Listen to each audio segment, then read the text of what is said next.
People are afraid of making waves because of this quick trigger we have to labeling someone as a racist. So I think that there is a ton of support there, but unfortunately, it always takes a few really loud, fearless people to be the one to make waves. And obviously, we've chosen to do that in lots of different ways, recognizing that that comes at a price. But I think people are scared. People are scared. This is what we have created. We have created a space where people are afraid to speak up for what they know is right, for what is ethical and moral, to speak out against things that are factually incorrect in a field where history matters and indigeneity matters and decolonization matters. I mean, the joke is that Zionism is the one issue that literally, if it weren't related to Jews, our fields would be all over. They would support it totally. I mean, it's exactly everything they want, but people are desperately afraid to speak up. I'm Scott Kahn, and this is The Orthodox Conundrum.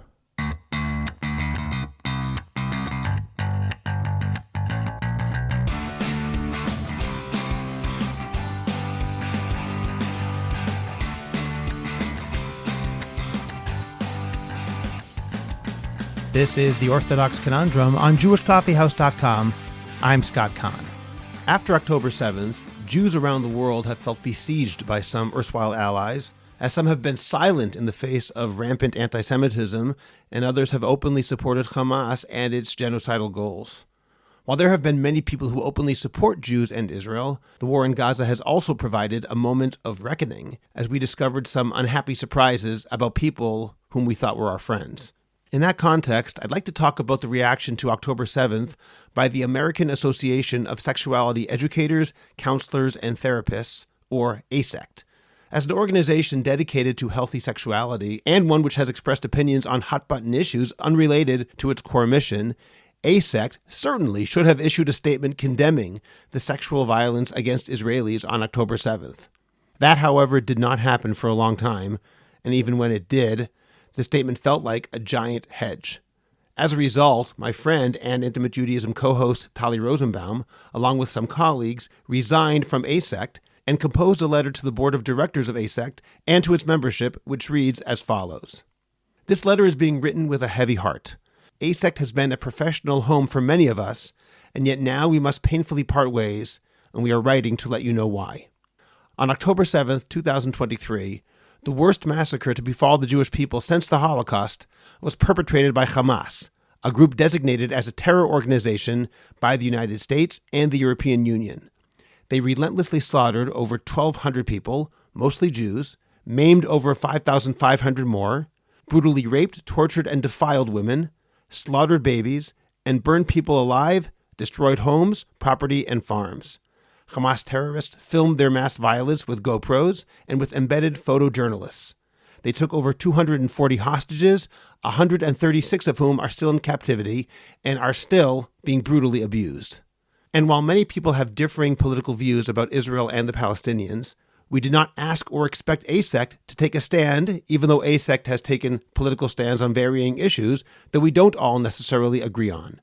Rather, we asked that AASECT reach out to our Israeli colleagues who were and are so impacted by this massacre, and to acknowledge our many Jewish colleagues who have family and loved ones in Israel.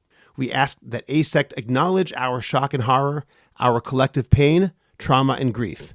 We specifically asked that AASECT, as an organization in the field of sexuality, speak out against the grotesque sexual violence that was perpetrated on October 7th and that continues in the dark tunnels underneath Gaza. But rather than collegiality and empathy, we got silence. The president of AASECT later said she wasn't sure what to say. She was stuck, and so she chose to say nothing at all for months. They screamed out in horror for other causes, but have somehow been paralyzed into silence when the victims are Jewish. To add insult to injury, when anti-Semitic screeds were posted on the AASECT listserv after the leadership had announced that they were moderating all posts, no one called those posts out. No one was held accountable. No apologies were forthcoming. When some of us tried to denounce the anti-Semitic post and asked for repair, some were actually sanctioned, and the rest of us were forcibly silenced by the moderator, who refused to post our responses to the denial of the violence. In truth, the anti-Semitism that we're witnessing and experiencing is more of a painful effect of the many years of AASECT prioritizing dogma and politics over professional, respectful dialogue, even when it is based on science and the latest academic literature. Once a diversity of viewpoints is considered harmful and people get kicked off the listserv or expelled from an organization for wrongthink, history has shown that anti-Semitism will flourish, and indeed it has. The president and president-elect of AASECT have made it clear that they really don't care if we leave.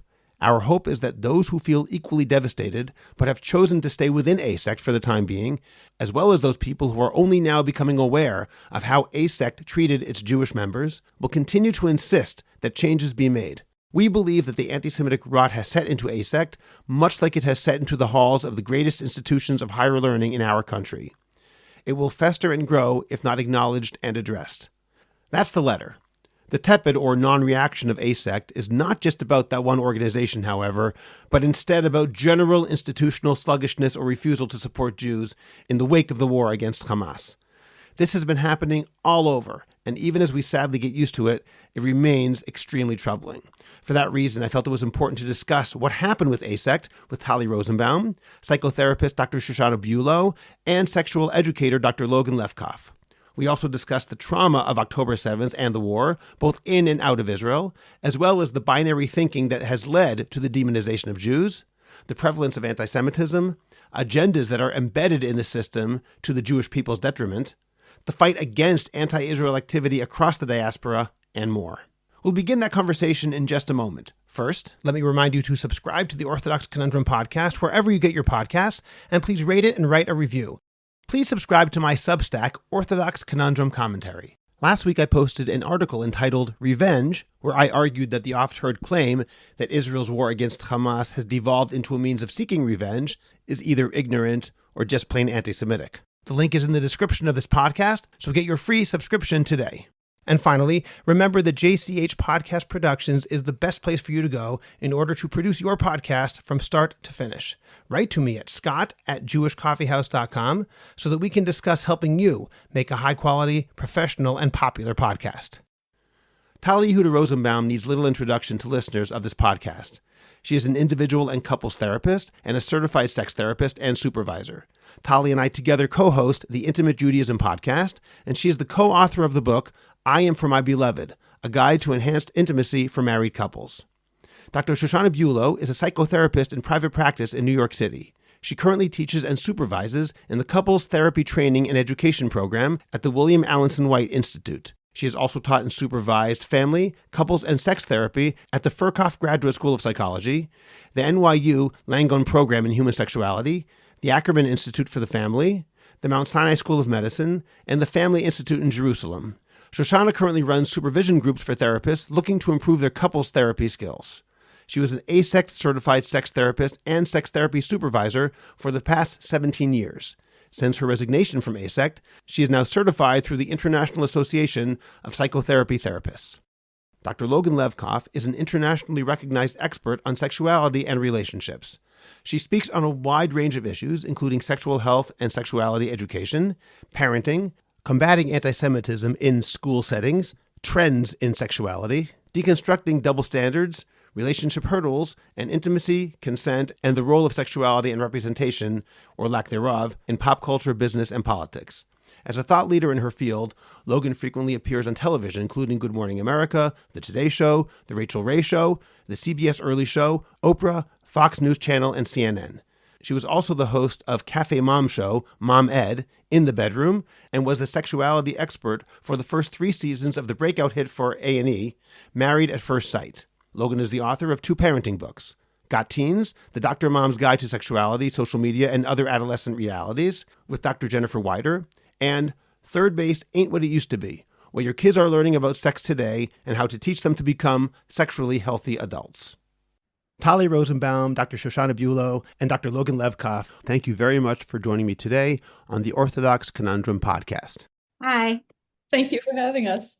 I'd like to open up by asking about the American Association of Sexuality Educators, Counselors, and Therapists, which is AASECT, and perhaps, Shoshana, I'll open up with you. Could you just tell me and our listeners what that is and what its goals are? That's a good question. What it is has been, anyway, the certifying body for sex therapists, educators, and therapists, supervisors. it was always sort of a kind of more broad-based organization, like that has a membership that's not certified.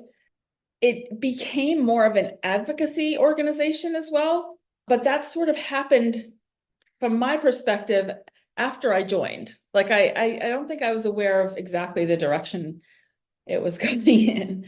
But I would say that people often would say that there's another organization that was probably a little more on the intellectual research clinical side, and AASECT was more the group that certified sex therapists, educators, therapists, supervisors. Maybe Logan and Polly can be more expansive about that. I mean, I would add that, the AASECT certification is not an easy one to obtain. There are 3 levels of certification. You can be certified as a counselor, an educator, or a therapist. And if you're a therapist, you have to have some minimal requirements, a master's degree in social work or psychology or counseling. You have to do a great deal of academic work. In addition to the regular requirements that you have for your profession, you also have to study a lot about sexuality, all different aspects of sexuality. You have to do a lot of supervision. And so it's actually a very valuable kind of certification. People work very hard for it. They invest a lot of time in it. They invest a lot of money. And in exchange for that, you have a certain amount of credibility in your field because you went through this process, whether you're a therapist or an educator or a counselor, depending on what your background is. People know that when you're certified, you've done a lot of work to get there. And it really does help you professionally. So I think that that's important to say that because we also recognize that for people to cut their ties with AASECT because of, and we're here to talk about their response, or I should say their lack of response about sexual violence that occurred on October 7th. So first of all, we want to say that for people to kind of cut their ties is a very big deal. People worked very hard and invested a lot of resources in becoming certified. And what we're here to talk about is how many of us gave all that up because of there being a sexual health organization who was not able to unequivocally condemn the sexual violence that occurred on October 7th. Shoshana, do you want to add something? I do want to add something, and I'm sorry, because I spent a lot of years actually volunteering for the organization as a reviewer of applications. And while I completely agree with Holly, a lot of people spent a lot of time, a lot of money, a lot of resources, a lot of investment to become certified. And I think that for the general public, knowing that somebody has done that, a lot of people might say to their friend, hey, do you have a therapist to recommend? A lot of people won't say, I'm struggling sexually. Who do you recommend as a sex therapist? And so they look online, and this is a way to know somebody's credentials. Although I can tell you, I know many, many, many phenomenal sex therapists who are not certified by AASECT. But what I found, and I would complain about to AASECT, was that as long as a person dotted their I's and crossed their T's, they got it. And so they did put a lot of time and hours and money and resources into it. But sometimes I would say, wow, this person failed every course in college, or wow, this person will write an essay that clearly shows a horrible bias. And often it was to people who were more conservative or cisgender or traditional. And I'd say, what difference does it make who the bias is towards? We're going to put AASECT imprimatur on someone who has this horrible bias? And the answer was basically, we see it, we get it. Sometimes they'd ask for more information or ask for something, but the answer was, we give it to everyone who goes through the process, because there's no exam at the end. There's no supervisor who's going to say, wow, you've just spent several $1,000s with me, and you know what, I can't recommend you.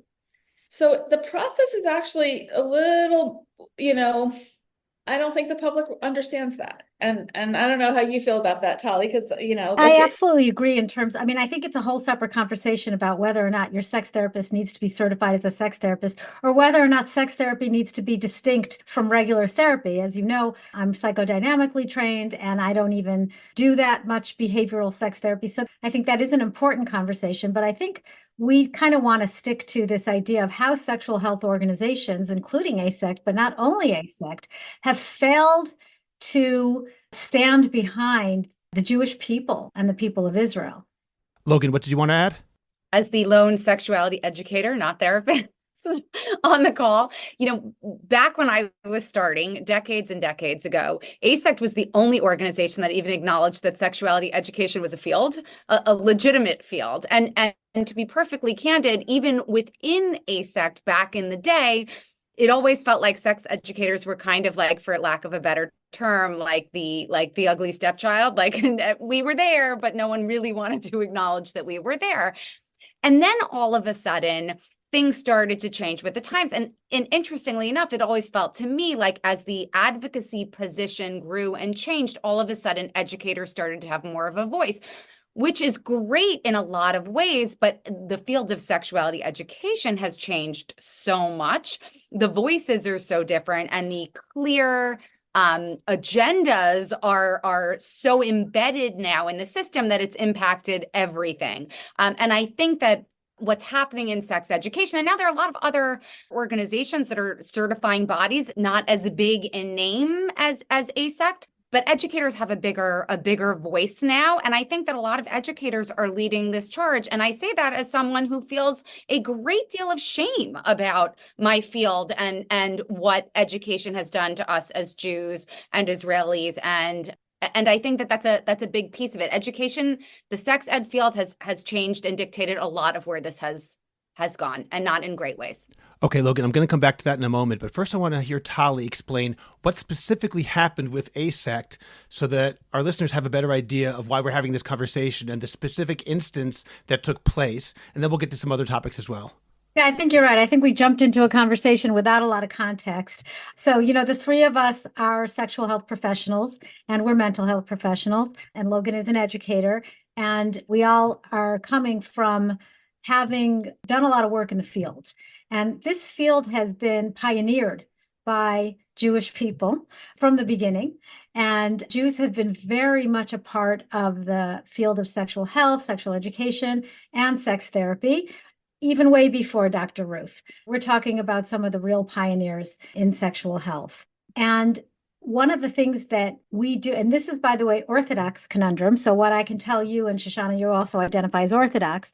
And, part of being an Orthodox sex therapist is also kind of navigating the very kind of traditional values that we uphold, such as, monogamy, for example, in a field which very much expects for their professionals to be very well versed in ethical non-monogamy and other sorts of non-traditional, I would say, sexual orientations and such. And that's fine. I mean, I think that we can all be very open-minded and very liberal, and most of us in the field do tend to really be able to contain differences. But when those differences become so pervasive that there's really very little room for the traditional approach, as I think was mentioned before by Shoshana, then it becomes a little bit problematic. So one thing that I think that we as Jews and we as people, as humans, have always kind of agreed with all the sexual health organizations is in the sexual rights, talking about human rights, sexual rights, consent, autonomy,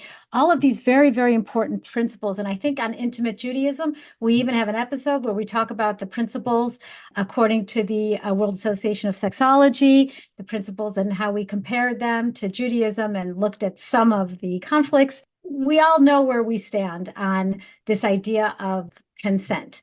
And so when there's an organization who not only has been talking about the importance of consent, but also has been talking about the importance of human rights, when there was the incident in America with George Floyd, the organization came out with a statement supporting Black Lives Matter. And by the way, that really doesn't have very much to do with sexual health, but there were other sexual health related issues, LGBT rights, trans rights, abortion, when the Roe versus Wade thing came out. These are all very, very important. Nobody is saying that they shouldn't be, but these are political statements. And then to suddenly, on October 7th, when there were mass, I'm not even going to say it, I'm not going to go into it, but when, our people, became the victims of sexual violence, suddenly they're not political. Suddenly they're not going to be able to make a statement. I mean, we really felt let down by an organization that we have been working so hard to kind of work with. I worked on committees in AASECT for years. I mean, this was years ago, but still, I got a lot of my education from them. I got a lot of my values. And here this is happening where we talk about identity conflict and we talk about the crisis of trauma. And here's another crisis, like who am I in this organization? Who am I as a sexual health professional if this is the response of the sexual health world? Let me ask you, Tali, just to continue along those lines. What do you mean the response? Like, what exactly did they say or not the say? lack of response. Well, why don't I let Logan and Shoshana kind of jump in, because Logan, I know you're very active on Instagram, so you've been posting a lot about this. And Shoshana, I just want to say, is not active on social media. However, she has been extremely active in our separate listserv that I believe, Shoshana, you put together for many, many, many Jews and allies, not just Jews, who have started talking to each other about some of the outrageous posts that were put on the AASECT listserv that were blatantly anti-Semitic. And so Shoshana kind of put together a group, and then we kind of formed these two groups. There was one group that was writing a letter of resignation, and there was a time where there was many, many, many people who were saying, we are resigning. And then unfortunately, over time, many of those people did not resign. And so Shoshana helped draft a second letter, which was a letter stating to the AASECT board of directors that we're staying in AASECT, but we expect these changes to occur. But to go back to a little history, I would like to let Shoshana and Logan speak. Okay, Logan, let's hear from you. How do you see this history? What happened or didn't happen with AASECT? In the spirit of full disclosure, I have always been a little bit of a lone wolf. I don't work for an organization. I've been affiliated with organizations and certainly certified by AASECT, and I'm an AASECT supervisor.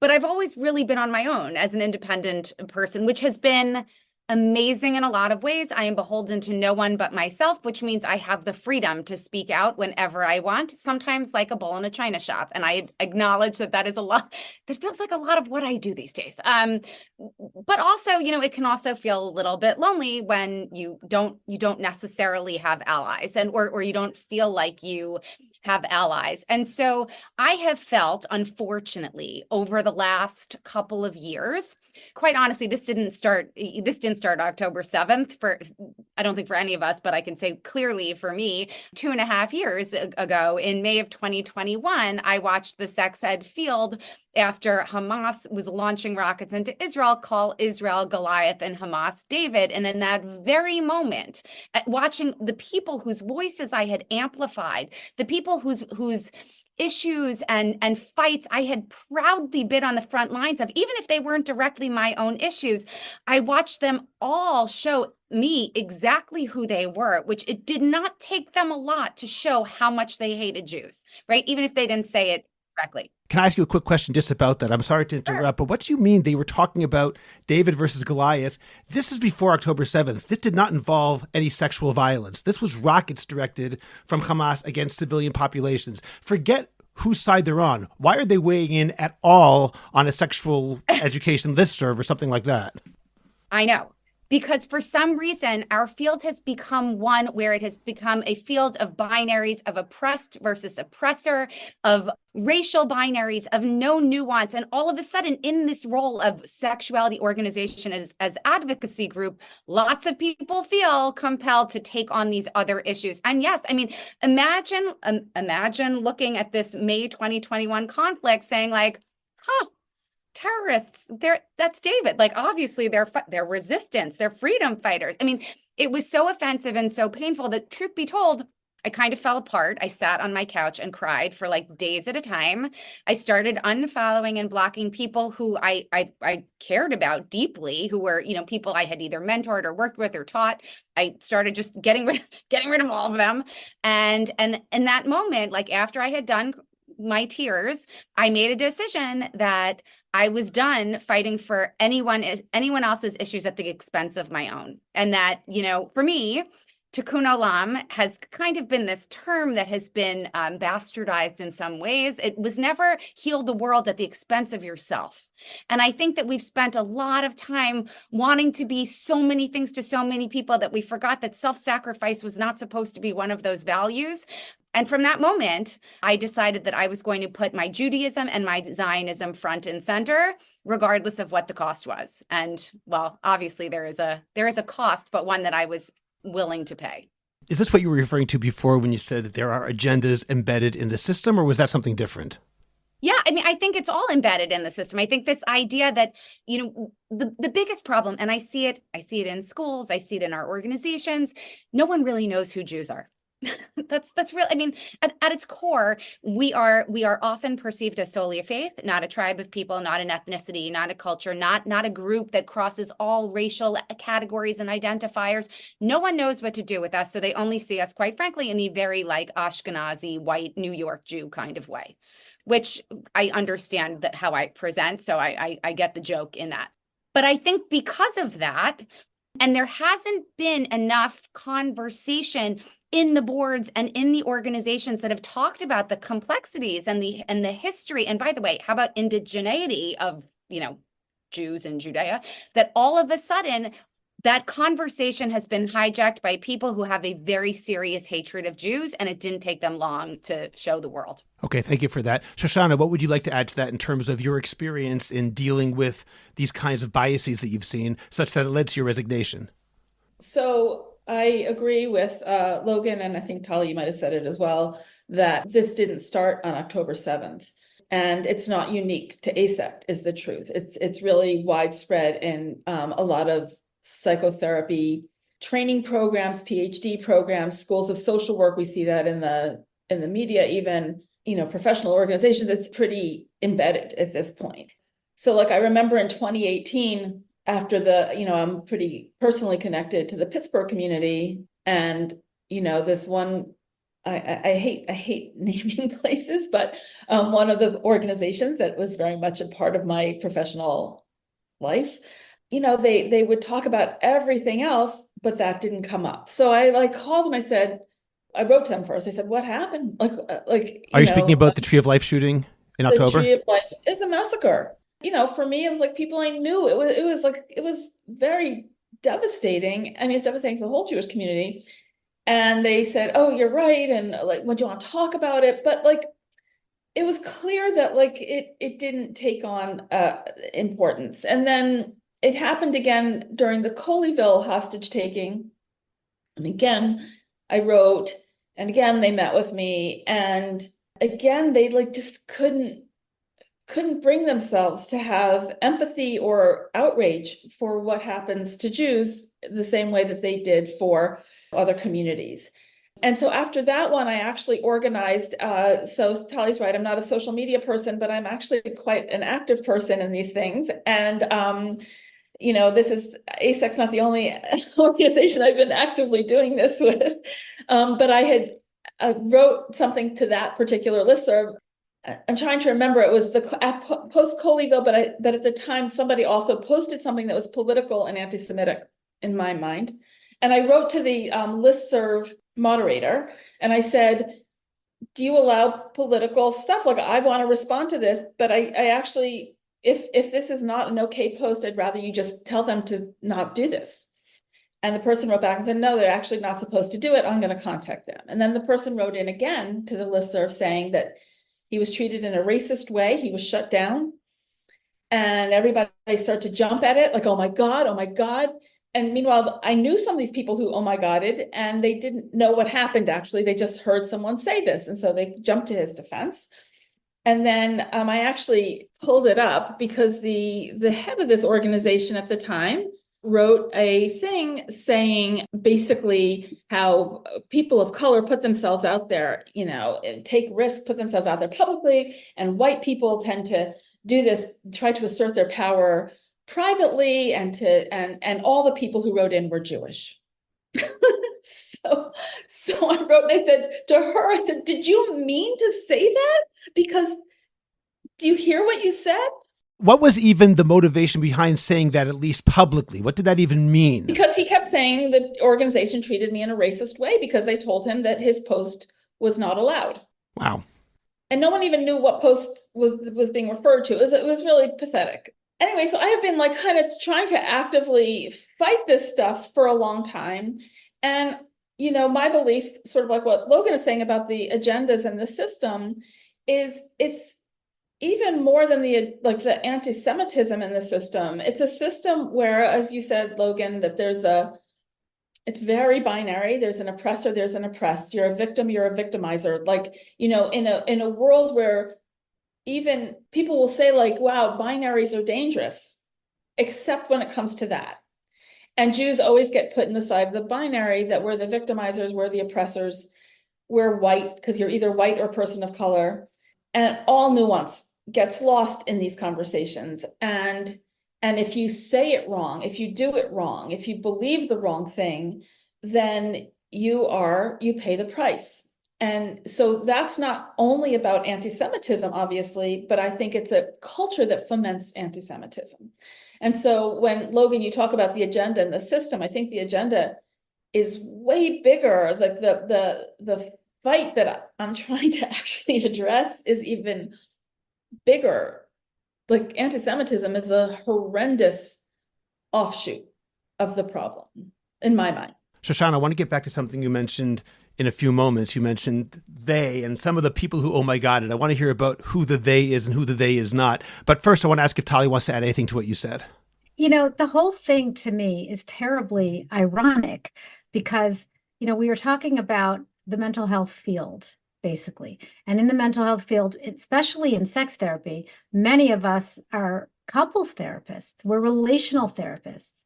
And in understanding trauma, we also understand how trauma affects relationships. And we understand how in times of trauma, we look for connection. And when we talk about conflict, we're spending our lives in a room with couples where we're trying to teach them how to use mentalization and theory of mind to understand what the other person is going through.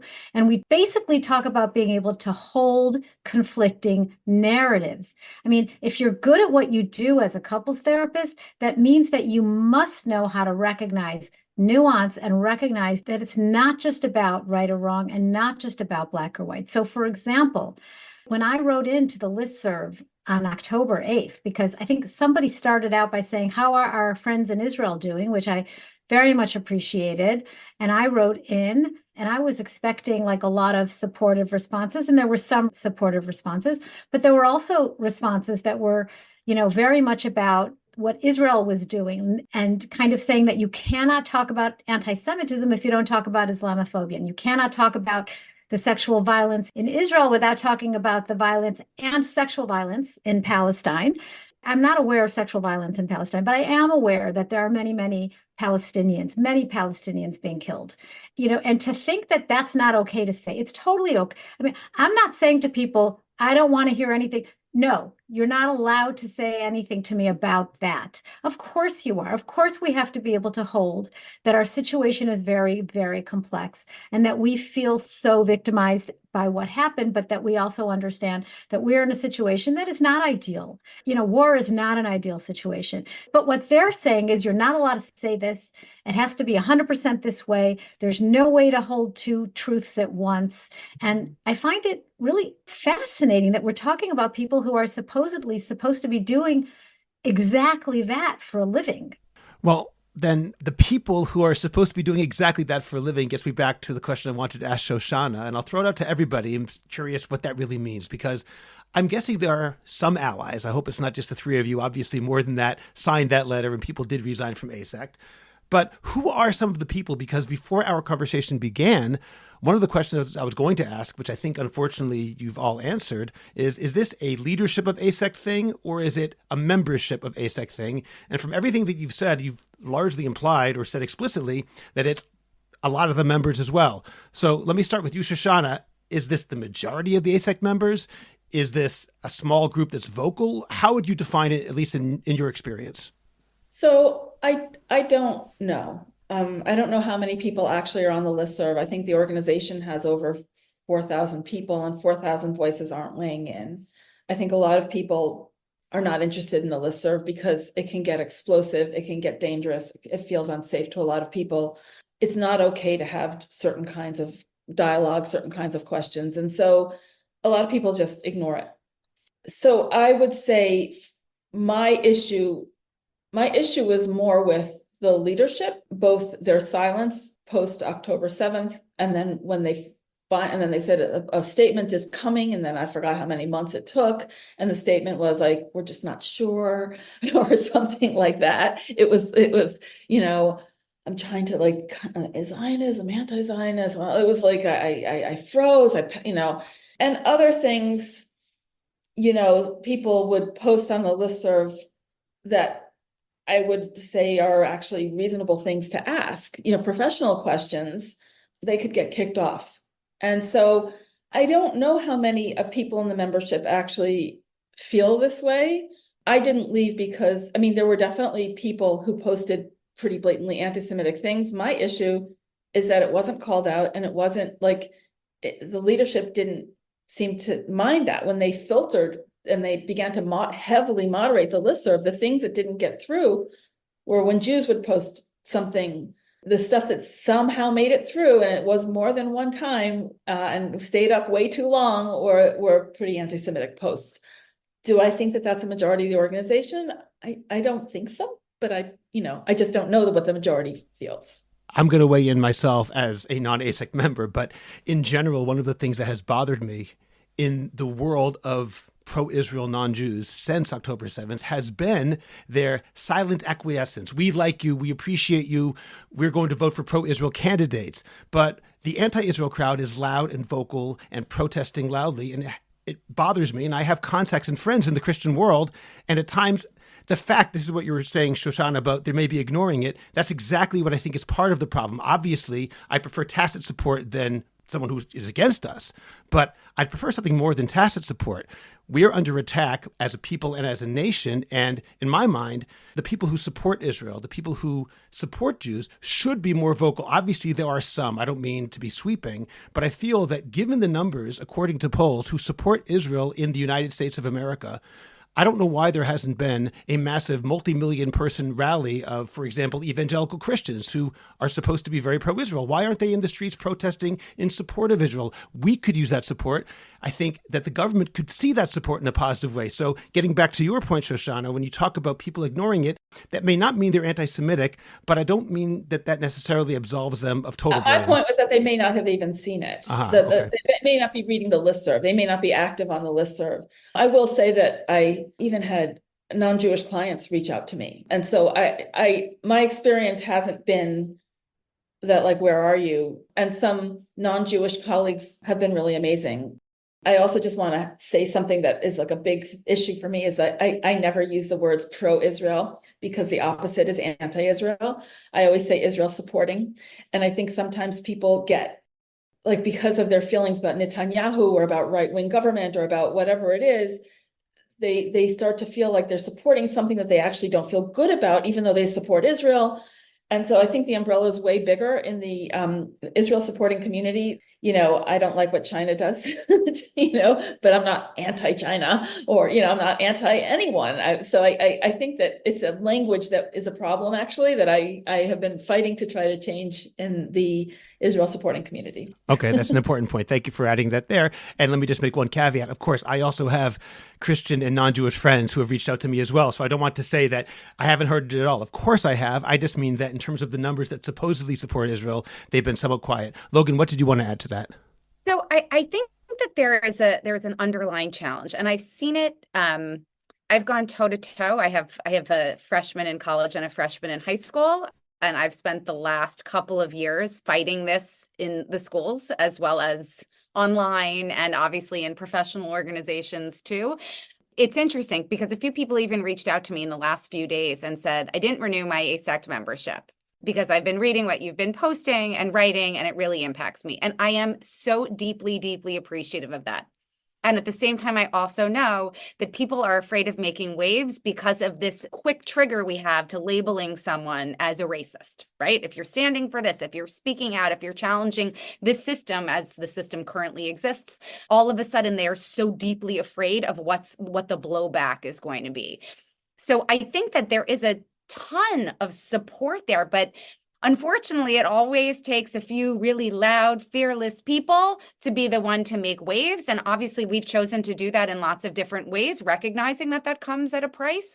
But I think people are scared. People are scared. This is what we have created. We have created a space where people are afraid to speak up for what they know is right, for what is ethical and moral, to speak out against things that are factually incorrect in a field where like history matters and indigeneity matters and decolonization matters. I mean, the joke is that like Zionism is the one issue that literally, if it weren't related to Jews, our fields would be all over. They would support it totally. I mean, it's exactly everything they want, but people are desperately afraid to speak up. And I think that that's what we're seeing, though maybe as more of us are doing this and more of us come with our facts and our very targeted responses, maybe some of that will start to change. I think there are enough cracks in the organization now that people are pissed, and they have every right to be. I mean, I think that pissed is an understatement, but hopefully rage will start to take over. At least that's how I operate. I definitely agree with that. Has the refusal by AASECT to respond to this situation in a way that we would approve of, has that added any trauma to victims of sexual violence as you see it? Do you think that has been a problem, or not so much because this is a professional organization rather than a lay organization? I think it would be impossible to answer that with anything but no, of course it's trauma inducing. I mean, because look, we are all human beings within this profession too. We come to the field with a certain amount of experiences, good, bad, and all of the other descriptors. There is a huge amount of betrayal that I feel, that the field that I've devoted my life for, that I've worked so hard for, and by the way, worked so hard for, spending the first half of my career getting death threats for being a sex educator, and then called a groomer, and all those other fun things, and now I'm getting death threats for being a public Jew. By the way, I wouldn't change a thing. This is exactly who I am, and this is exactly why I do what I do, but it would be impossible to say that it doesn't have an impact. The sense of betrayal I feel from people who I thought were my friends, I thought we had shared values, and to see silence sometimes would be nice. I would rather have silence than have what people are posting and speaking out against in some way. So the answer is, yeah, I think the trauma for all of us as professionals is real, even though I haven't been super active in AASECT in a long time. I was once on the board. I once was head of the public relations and media committee. And I could tell you, when I needed to come out with a statement, I came out with it right away. I know it doesn't take that long. Okay. So that tells me a lot right away. I mean, we talk about believing women, right? We talk about believing victims. Women, I think it should be believe men too. And it's absolutely traumatizing. In fact, what we know in trauma is that it's not even so much about what happened. It's obviously what happened, but it's so important to be believed, to be able to tell your story and be believed and be validated and have the opportunity to receive compassion and empathy. And this idea of writing about our violation and then having people tell us, well, basically you deserved it or you asked for it, is like hearing, your skirt was too short. What were you doing walking around by yourself at night? It's that same kind of secondary trauma. I don't know if I'm using that correctly, but it's an additional type of trauma that adds to the initial trauma. This really leads us to the whole conversation about how we're affected by trauma on so many different levels, whether it happened to us or it happened to someone we know, or, there are so many different ripples, obviously in Israel, but as we see, not just in Israel, we see how Jews all over the world are affected. So I want to ask you all about that as well. And Tali, let's stick with you for a moment to talk about Israel, and then we can ask Shoshana and Logan about what they see outside of Israel. I'd like to ask about that trauma that people have had as a result of the war and as a result of the sexual violence that took place on October 7th and afterwards. Obviously, we can't go too much in depth in the time that we have, but can you tell us, Tali, some of the issues that people have had to face as a result of the war and the attendant issues that have happened?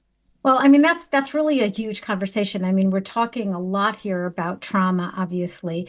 We have people who are still not back in their homes, and there are still rockets all the time in the South and in the North, and there's unrest. And so we certainly are still not at a point of talking about post-traumatic stress disorder, because post-traumatic stress disorder is when the threat is no longer there and you're still having the symptoms of acute stress.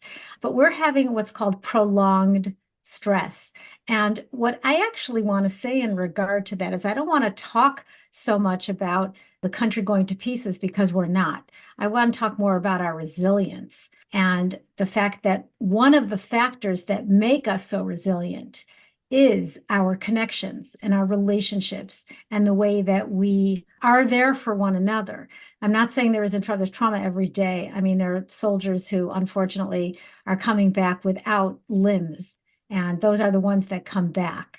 And, every day there's somebody else that whose child is or grandchild, or, it's heartbreaking. We're living in a very heartbreaking time. It definitely is trauma, but it's also a tremendous amount of grief. And so what we're seeing is this kind of whole idea of trying to stay resilient, trying to use the resources. There's a lot of awareness of trauma. People talk about it. There's a lot of talk about how to debrief soldiers. There's a lot of missions. We're talking to people who are coming on the missions. I've been talking a lot about war and the effect on intimate relationships, on couples relationships, soldiers who are coming back from Miluim, and what's happening to their relationship when they've been in a wartime kind of state of mind and their partners are, kind of ready for them to come home and take over with the kids and the dishes. And, there's all sorts of scenarios that are coming up. But I do have to say that we really have a lot of resources. There are a lot of webinars and a lot of podcasts where this is being talked about a lot. We did a podcast within the first couple of weeks of the war where we talked about the effect of the war. We also did a study, two colleagues and I, we did a study that was already published about the effect of war on sexuality. And we looked at things like exposure. And we found that just watching the videos and just seeing without even necessarily being there, but that exposure to these very disturbing things that happened is definitely correlated with sexual issues. Having prolonged acute stress is correlated with sexual issues. But we also were surprised to find that many people talked about how they continue to want to be intimate with their partners. And I think that that is part of our resilience. We are not going to see an overall downward shift in relationships. Some relationships won't make it, but there are predictors for that.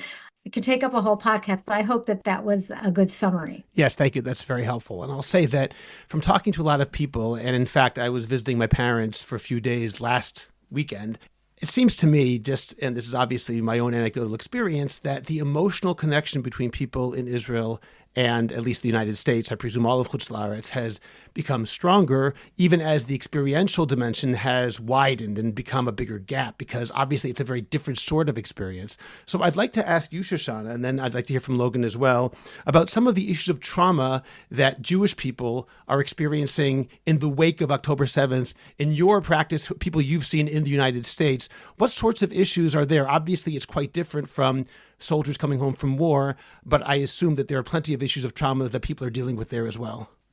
I often say, I even hate talking about what's going on at AASECT because it's really so small in comparison with what's going on to Israeli, in Israel and to Israelis. And so I want to recognize that, that the trauma here there is trauma, I think, going on, but it's different. And I just think we have to be careful not to sort of get some focus that I feel like the hierarchy of trauma that Shoshana is referring to. First of all, in Zionist communities in the United States, there's been people who, I remember walking to shul on October, I guess it was the 7th. I had already heard that something was going on. And I saw somebody who had moved from Israel leaving shul early. And I knew he was leaving, and he did. He went back to his unit. He went to, and he left his wife and 4 kids. So there have definitely been people in our community who go back, relatives in our community who have suffered losses and horrible, horrible losses. And I remember we had a meeting in our shul, and one woman said her aunt had lived in, I forgot which of the communities in the, near Gaza. And she used to go and help Gazan kids get medical care. She would drive them, and she's dead. These were really left-wing communities, very peace-loving people. And anyway, so it's impacted us both, like in that sense. It's different. And the other piece of the trauma is, I mean, like I remember a friend of mine telling me that she was like scared to go outside because right near where she lived in Manhattan, there were a lot of protests, and she felt like it was menacing. She was scared to walk outside during the protests. There was a thing about a coffee shop where the workers all left, because of their Zionist owner, and I want to just say that, Tali, you mentioned the trauma. I want to say that there's a trauma of gaslighting, not just saying you deserved it, but the trauma of it didn't happen and prove it. And there's been so many people saying that goes back to that believe women that you were talking about, or believe victims, So, you feel really alone. I tied a ribbon around my tree outside my house, and my car was keyed. So I'm just saying, like, there's anxiety. I don't want to compare it, but I am not going to say it doesn't exist. I didn't take the ribbon down, by the way, but it's scary. I hear that. I don't want to try to talk about a hierarchy of anxiety or of trauma, even though it does exist, obviously, but trauma remains trauma. And just because it may not be the same as the level of somebody whose kid is in Gaza right now doesn't mean it's not very disturbing. Correct. I want to also say I went to Israel at the end of November. One of my kids, she didn't say don't go, but she was a little worried. And then she said, although I have to be honest, it's probably going to actually feel good to be in a place where no one's going to tell you it didn't happen, and no one's going to be ripping down hostage pictures. You're not going to be scared to talk about it. And that's like a pretty awful thing to say, that going into a war zone will actually in some way feel like you're with your people. That makes a lot of sense. Emotionally, it's safer, even if physically it may not be. Logan, let me ask you, what have you seen in terms of trauma that people have experienced? And I'll ask as well, does this specifically affect couples in any ways? Has it affected intimacy in some ways, as well as other traumas that you've seen? Well, I think it's impossible for me not to make it personal. Again, recognizing that my experience in the diaspora is very, very different. I just came back from Israel. I've been there twice since October 7th. I'll be there again in 2.5 weeks, again with my family, and then another 3 weeks later. My reaction to all of this is a innate need to be there, that I feel I have felt, admittedly, for years, but it just put a giant exclamation point on it October 7th.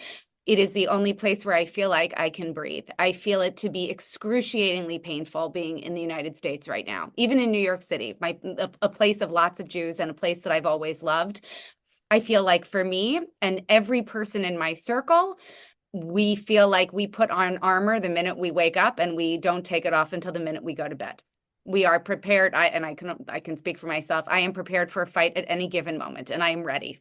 And I'm often ready because I'm also faced with one before the 7th, but exponentially since the 7th. I get death threats every single day online. They're not that creative, but they still happen.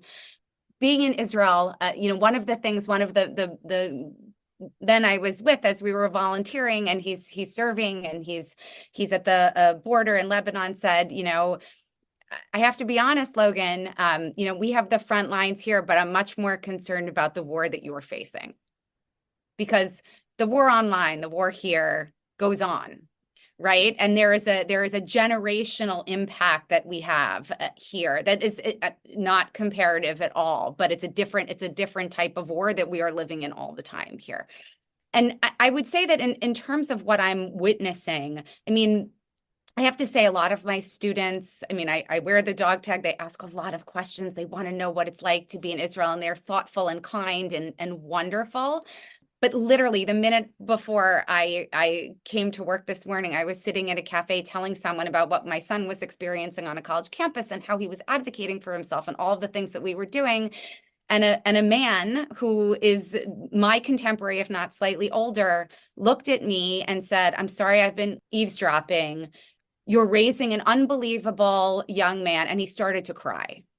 And I think that's what so many of us are feeling like here, that we feel this immense sadness, this immense joy and pride in being Jewish and being a Zionist and feeling the connection to Israel and wanting to be there and bear witness and make sure stories get told. But I think everyone is just carrying so much that at any given moment, I could say for myself, at any given moment, I will burst into tears. I will also yell very loudly, but there are a lot of tears. And I think, thankfully, I am in communities and working in communities where everyone is incredibly respectful and caring of that. Like each time I've had to say to a school that I work in, hey, I'm leaving for 2 weeks. Their comment hasn't been, when are you going to make it up? Their comment is, you go and be safe and do what you need to do.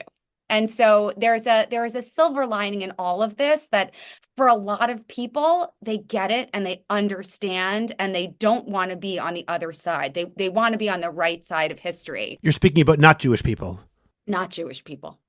Not Jewish people. But I also think, and not to sound like the consummate optimist, because I'm not always that, quite honestly. I do think that this was a horrific wake-up call that has galvanized much of the diaspora to realize, at the end of the day, being a quiet Jew, being a good Jew, whatever that means, at the end of the day, we're all Jews and we all have this connection, and we need Israel as much as she needs us right now. We need her. We are all one people. And this is a horrific wake-up call, but it is one that I think will forever change the Jewish community globally. Okay, thank you. And I know we only have a couple minutes left, so I'd like to ask each of you just to sum up 1 minute each, let's say, of a sentence of a message that you want to convey to everyone listening about what they should do, whether they're in Israel, whether they're outside of Israel, about a message of, it doesn't have to be hope. It could be depressing if that's what you'd prefer to say. But Logan, since we're speaking with you, why don't we start with you? What's the message that you want to convey to people? Such a tough one. You're starting with me, a big sentence at the end. I think the message I want to convey to the world at large, we're not going anywhere. Because the world at large listens to my podcast, right? Right. I hope they will. They will moving forward. Let's hope, yeah. We're not going anywhere. We've seen this film before. We know how it plays out, but we have lasted thousands and thousands of years with all of the odds stacked against us, and we are still here. Our existence is a miracle, and we should be incredibly proud of that. And I think that the other piece for Israel is, and all of our friends and family in Israel, we need you. We support you. We will be there. And we also know a lot of us dropped the ball in the last couple of, years. We're not about to do that anymore. Okay, that was excellent. Shoshana, how about you? What message would you like to impart? I mean, I could echo what Logan just said, but I also want to add that I want to say, don't be afraid to speak out. I want to say that silence is a dangerous thing. And, as Tali alluded to earlier, there are people who are saying, oh my God, this is horrible, but then didn't want to leave. I believe silence is complicity in some way. And so I really want to encourage people not to be silent and not to be afraid to speak out, and that there's something incredibly freeing about speaking out and about not being afraid to say, what your moral clarity is and what your belief is. And like Logan, I do want Israelis and my friends and my family and my loved ones to know that, like, I feel for you and I'm here, and I really want to, I want to be part of the answer. I want to be part of the help. I don't want to just sit by silently. And I think that's maybe part of the reason I do this. And I am so active. And I mean, I could send you all the letters I've written, and there's a lot, because I feel like speaking out and speaking clearly and openly, and I think I really try to make a tone that it's not solicitous, but it's clear, but it's also not like to just tell people they're awful. You asked me earlier, and you said you want to get to it. We didn't. Like, who are the oh my God people? What I call them, the oh my Goders. And a lot of them are really good people. A lot of them are really thoughtful, caring, good people who don't want to see someone suffer. But people want to believe, people don't do the work to see what they're actually oh my Godding. And people need to kind of not take everything at face value and not be silent. That is a very important point, and I appreciate your making it. Okay, Tali, let's conclude with you. What message do you want to impart at the end of this podcast? Well, first, I want to say thank you to you, Scott, because I thought for sure that the world, the entire world, every journalist and every publicist, everybody would just be, so thrilled to tell our story of 25 Jews who walked out of AASECT. Nobody knows what AASECT is, and nobody cares about 25 of us. Especially Jews. Yeah, and it's really a small part of something which is much bigger. There are so many organizations, and there's so much work being done with women's rights and justice organizations all over. And so we're just a small part of it. But it was really frustrating to not get anybody to tell our story. There was talk about a publicist who was supposed to tell our story, and people even paid him money and he didn't. And then we even talked to some Jewish journalists who just said, this is old news, it's not interesting. And so thank you for saying to me, I don't remember, we were having a conversation and you said, well, why don't we do an episode and talk about it? We have a podcast, you have a podcast, we have a podcast. So I want to thank you for that. And I guess I also just want to say that there's room for all sorts of normal now. I think that the message is that we're not normal, but we're also normal, because everything is normal and everything is not normal. And I think that being able to hold that there are very many different ways of responding and reacting. And some people are doing this kind of what you're doing on social media, Logan. I mean, that's like really fighting a war also. Everybody fights the way that, everybody's kind of doing their part, and also coming and missions and volunteering. I mean, these things are so important. So how everybody acts is really very much a result of their need to respond and be a part of something and do something. And that's the same thing in the personal realm, in your homes, in your relationships, with your families. This idea that resilience is really about healing, about being there for each other, about being able to, push the boundaries of the plasticity of our adaptability, our ability to deal with what's going on and know that we're not going to break, we're not going to get destroyed. While at the same time, some people will. Some people physically have lost their lives, and some people will, have a very, very difficult time. So there's just a lot of truths happening at the same time, but in a big way. I think that this ability to kind of go through this whole period with as much presence as we can, with as much awareness and as much ability to communicate what's going on for us, and to be there for ourselves and to be there for each other. Thank you, Tali, for your kind words. And also thank you, Tali, for helping me put together this panel today. I appreciate that. And I appreciate all of you joining me today. This is a difficult time for all of us, and I know that your time is very valuable. So I'm genuinely appreciative that you're able to share your wisdom. And I gained a lot out of this today. I'm sure that everybody listening has a lot to think about after this conversation. So Dr. Logan Levkoff, Dr. Shoshana Bulow, and Tali Rosenbaum, thank you again for joining me today. Subscribe to The Orthodox Conundrum on Apple Podcasts, Google Podcasts, Spotify, Stitcher, or anywhere else you get your podcasts. Please visit jewishcoffeehouse.com for other episodes of The Orthodox Conundrum, as well as many other great podcasts, including Intimate Judaism, The Maimonides Minute, Chochmat Nashim, The Francisca Show, and Let My People Eat. I'd appreciate it if you go to Apple Podcasts and rate and review The Orthodox Conundrum. It takes literally 2 minutes. It's just giving a certain number of stars and writing 1 or 2 sentences. Please like the Orthodox Conundrum podcast on Facebook and join our growing Facebook group, the Orthodox Conundrum Discussion Group, where you can feel free to discuss issues in Orthodoxy in an honest and friendly environment. I hope you'll become a Jewish Coffee House patron on Patreon. Just click on the link in the description of this podcast, and you can get bonus episodes, Jewish Coffee House merch, and more. You'll get special episodes on all sorts of topics that are only available to subscribers, and you'll be helping Jewish Coffee House spread our message of a welcoming, intellectually engaged, and honest Orthodoxy. Just join Patreon. It's only a couple of dollars a month, and you can stop anytime, so join today. Finally, do you have a message that needs to get out? Do you want to promote your business, your organization, or your cause? The best way is by producing a podcast, and Jewish Coffee House can make it happen. I have experience producing hundreds of podcasts, both for myself and for satisfied clients. Whether you want to learn everything you need in one day, or relax and record and let me do the heavy lifting, Jewish Coffee House Productions will work with you to make it happen and make it even better than you imagined. Let me help you today. Write to me at scott@jewishcoffeehouse.com or go to jewishcoffeehouse.com, click on Productions, and sign up for a free consultation. Make your voice heard, promote your cause, sell your product, and engage an audience now. I'm Scott Kahn. This has been The Orthodox Conundrum on jewishcoffeehouse.com.